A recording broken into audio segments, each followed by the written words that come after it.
Have you ever felt like you didn't fit in, didn't belong, or maybe were just too much for some? Girl, we get it. This is Women Around the Well with Jenna Hatula, a weekly podcast where women of all ages and stages share their stories to inspire, educate, and empower one another. From motherhood and marriage to health, wellness, and faith, we're talking all the things. The messy, the meaningful, and the moments that shape us. Because life is unpredictable. Faith is a journey. And let's be honest, some days you just need Jesus, good friends, and a reminder that you're not alone. Hey, beautiful soul. Welcome back to Women Around the Well, where we sip something warm, laugh at our own chaos, and talk about real love, the Jesus kind. So today's episode is a good one. Like, grab a pen, maybe a tissue, because we're talking about the 5 love languages, but not just in our marriage. Because listen, we are loving all kinds of people every day, right? Our kids, our friends, our burnt out coworker who eats string cheese for lunch and they're crying in the break room. So let's get into what it actually looks like when we're running on grace and dry shampoo. Are you ready? All right. So let's talk about the different love languages. There's one called words of affirmation. This language sounds like if you tell me you love me and while I'm still worth loving, even in my laundry avalanche kind of era. So I talked to a woman once and she said that her husband would bring her flowers every Friday, like clockwork. He had even upgraded to like the fancy vase. But when I asked her if she felt loved, I was so surprised by her response. And she was like, not really. I was like, wow, why? Like my husband never brings me flowers. Best comparison. That's another episode. But I was like, wow, really? Like, why? And this is what she said, because she really needed, all she wanted to hear was, I'm so proud of you. I'm so proud of the way you're loving our kids and what you're dealing with. And even at the sticky and the messy and all the things. Y'all, he thought he was crushing it with those roses. But all she wanted was actually a verbal hug. She wanted to hear from him, his praises. So if we equate this love language, words of affirmation for kids, I always go to my girls. So my girls we have a daughter and she is totally a wordsy kind of girl. Like she will craft you a thank you card for zipping up her jacket or just giving her some quality time and giving her a word or a gift she loves. Especially she expresses love with words of affirmation as well. So one night she was having a little bit of a meltdown. She was really little because her glitter slimy stuff that we had made earlier in the day had dried out. It was the end of the world, right? Oh, it's the end of the world. Well, we didn't try to fix it because there was really no coming back from that. I just whispered that I loved her. She was brave and kind and strong, and we can make a new one tomorrow. It will be all right. I can remember that she sniffled, she wiped her tears as she looked up, and she goes, can you write that down for me so I don't forget? And we sure did. We taped it to her wall. We put it on her mirror to remind her that she is brave, that she is kind, that she is strong, so that she could not only hear it from her mom, but she could read it and hear it and speak it to herself. Now, how do we equate this type of, like, if we're looking at other relationships, right? We're going marriage, we're going children. What about friends and other relationships? So I have the opportunity to be in relationships with some amazing women who are absolutely killing it in ministry. And my friend told me once that she felt like she was just completely invisible. And so I thought, well, isn't that interesting? Just because you're pouring out and you're pouring out and pouring out, and sometimes they don't always hear back. And so I made it a point where every Friday now I send her a voice memo. Things like, hey, just a reminder, the enemy hates you because you are making kingdom waves. By the way, your eyebrows are fabulous. Or I loved your eyelashes, girl. Well, she laughs, I laugh, and love wins. So if your person that you love speaks words, I want to challenge you is not to save it for birthdays or sadly funerals. Drop it like it's confetti. Tell your people that they matter out loud in writing, in a text, on a sticky note in the bathroom mirror, next to the toothpaste splatter and all. Just let the people know that you love them. All right. Acts of service is our second one. This language shows up and it says something like, show me you love me by doing the things I didn't ask you to do. Nothing like expectations, right? But these are good. These are things we're learning how to navigate together. So my husband, he is an acts of service kind of guy. It's how he shows love, but also it's only taken me 30 years to realize it's how he receives love too. So there was a time where he deep cleaned my car, like right before a baby was born. Have you ever had that where you're bringing a baby home, you're nesting, you're cleaning all the things, but the last thing you want to do at 10 months pregnant, if we're talking like we all know, is it's more than 9 months. You're out there, you're huge, you're feeling ginormous, uncomfortable, and last thing you want to do is clean out your car. Well, my husband, he got out there, he deep cleaned the car, he vacuumed the crumb crackers, he Febrezed the seats. And I know your mamas out there that are like non-toxic lovers. This was before we knew. Okay, give me grace. He even scraped melted crayon out of the cup holder. Y'all, and I walked outside and I saw my shining chariot and I could have proposed to him all over again. See, I didn't need a date night. I just needed to not be driving a Cheerio graveyard with a brand new baby coming home. And so it made my day. I still love it. Now I'm thinking about it. I'm going to toss him that idea. The car could use a deep cleaning. If we go to our kids, I always go to my kids because I think of like how they each receive love and give love is so different. And when you learn how to navigate this with your kids, then it gives you the opportunity to meet them where they are. So I have a son and he is now 24 at the time of this recording. And he is my little love bug. Ever since he was little, he always was others focused. He would always think of me. And there was times where he would bring me things that I didn't ask for. And he would just bless me with them. And he would just say, I just thought you looked tired. Okay, thanks. I love you too, babe. But the reality of it is he thought of me.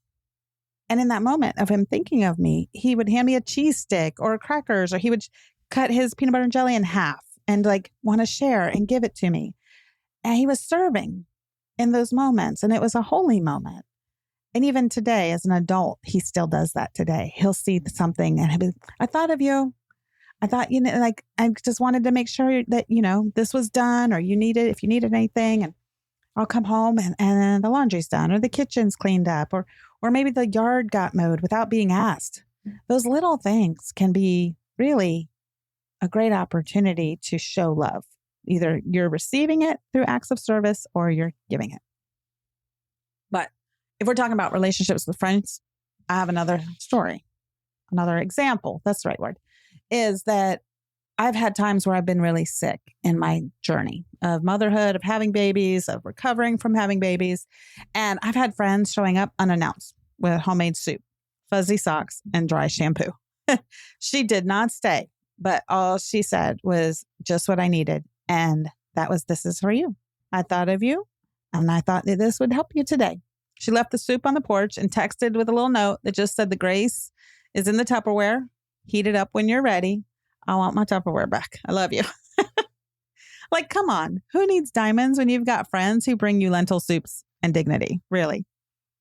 Now, if your loved one is an acts of service kind of person, I don't want you to underestimate the romance of doing the dishes.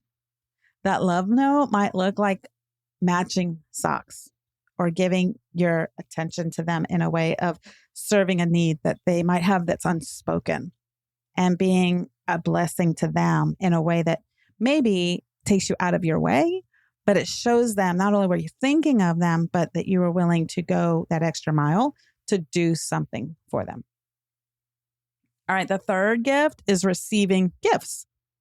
We have a daughter. She absolutely loves, this is her love language. And it sounds like I feel loved when you remember me, even in the small things.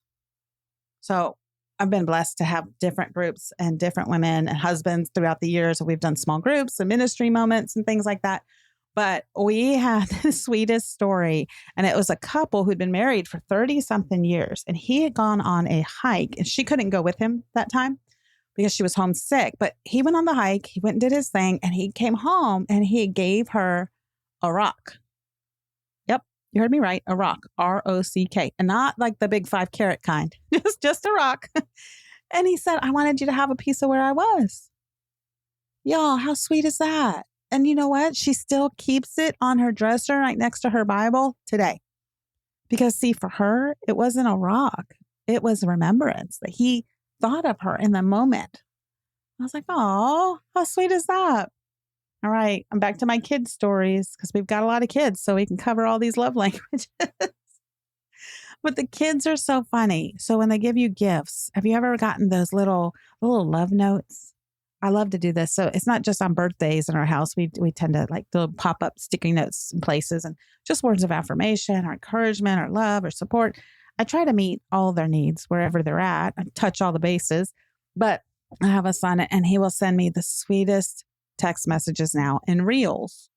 So, and I'm realizing as my kids have gotten older, they might not send me the long, this is what I did today. I had a great day, like a check-in, especially if they're overseas, but he'll give me little nuggets. He'll send me reels. He'll send me little things that like, laugh out loud and a reel.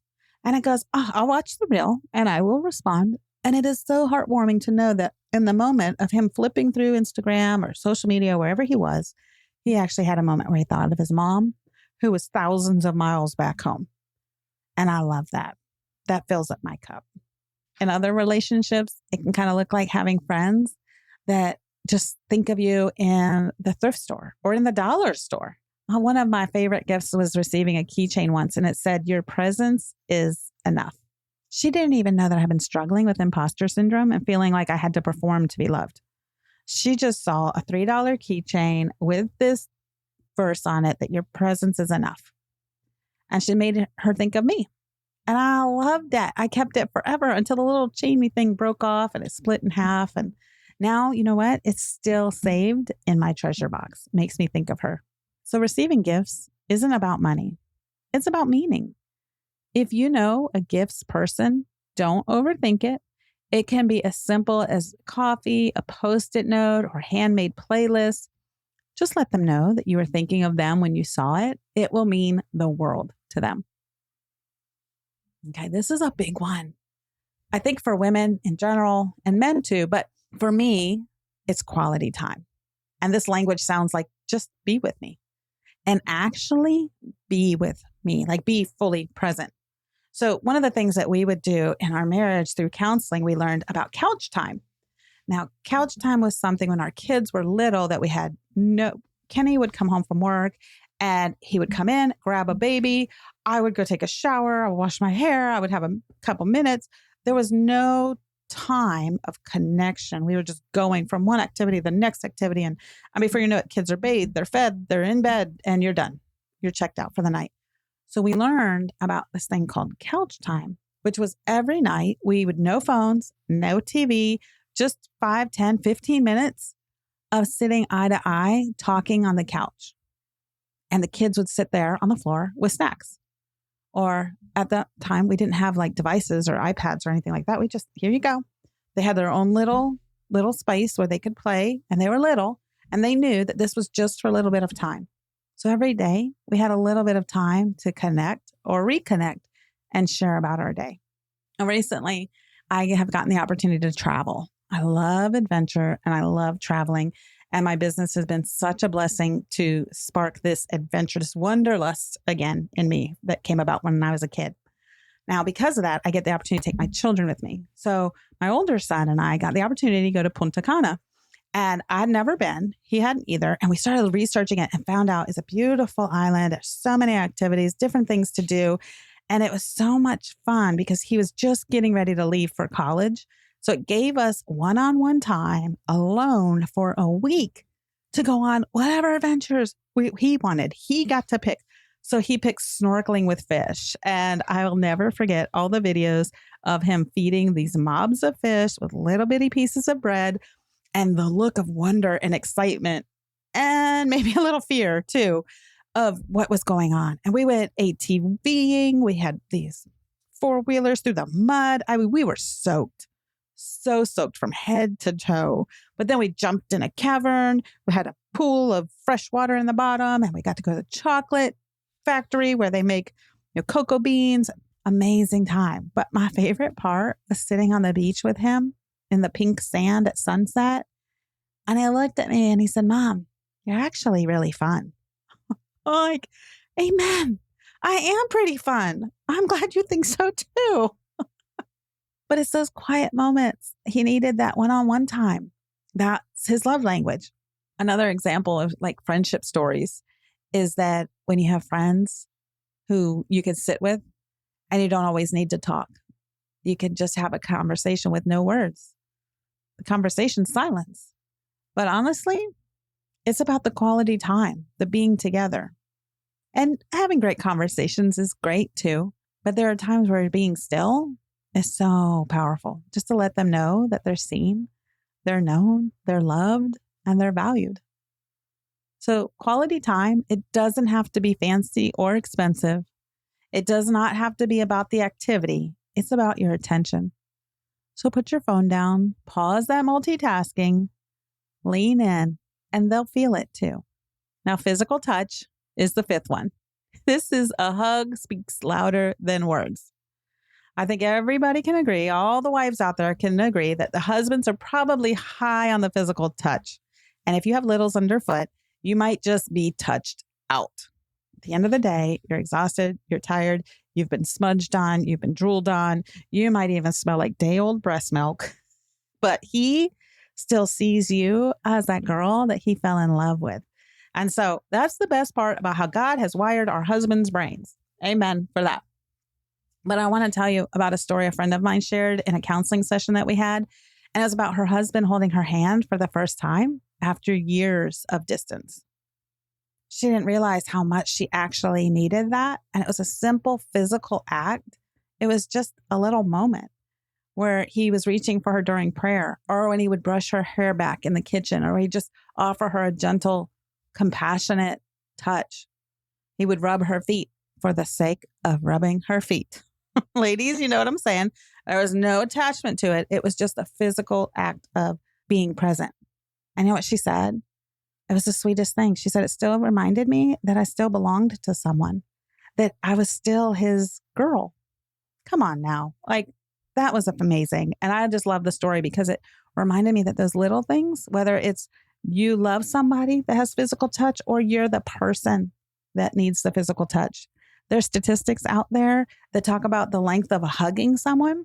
And that's something we try to do in our house with our kids. Is every day I try to hug our kids, give them physical affection. And sometimes they're wiggling. Sometimes they don't want the hug, especially as they're getting older. But I'm like, listen, it's science. You need this. And I'm the physical affection girl in the house. Not only quality time. I think over the years, if I'm being honest, it's all of them. I can meet every box at any point in time, depending on the season. And that's okay too. So if that's you, you're not broken. You're not flawed. You're human. But my daughter is not physical touch. I will tell you, I have a girl and that's not her thing. But she has friends that it is their thing. They love showing their affection, their genuine love for her and her friendship by giving her hugs. And so it's been fun and interesting to watch her dynamic of growing up and receiving love from other people, the way that they show it. And you know what has been so much fun is as she's done that, she's realized that she actually does need that physical affection too. And so that has been really, really fabulous to hear her communicate about what it feels like and how she today really actually loves it and will seek me out to give me a hug too. So if your people are touchy, feely, they give them a squeeze, not the high five. Okay, give them a squeeze, a side hug with a lingering moment. And if you're not a touchy person, consider this, that the person next to you might be one big holy hug away from healing. So here's the real deal truth. These love languages, they're not just personality traits. They're God's blueprint for how we connect. And Jesus used every single one. He spoke life. He served the broken. He gave himself. He spent intentional time with the forgotten. He touched the untouchable. And if he loved that way, then so can we. So what's your love language? And more importantly, how are you showing up in the languages of the people you love? Remember, you don't have to love perfectly. Just love intentionally. And friend, if you feel like no one speaks your language, know that Jesus does, and he's fluent. All right, ladies, if this episode blessed you, text it to your sister friend or share it on your stories. We're not meant to figure this out alone. And the opportunity to grow and love and share and learn around the well. And when we do that, we are seen, we are heard, we are known, and we are loved. So until next time, Go love your people well. And maybe vacuum now with some godly purpose. I'll see you next week. That's it for today's episode of Women Around the Well. I hope you found encouragement, inspiration, and a reminder that you're never alone on this journey. Want to dive deeper? Visit womenaroundthewell.com for additional resources, guest details, episode recaps, replays, and exclusive freebies to support you in faith, wellness, and life. And if this episode spoke to you, feel free to share it with a friend and leave a review. It helps more women find their place around the well. Until next time, keep showing up, keep growing, and keep leaning into grace. We'll see you soon.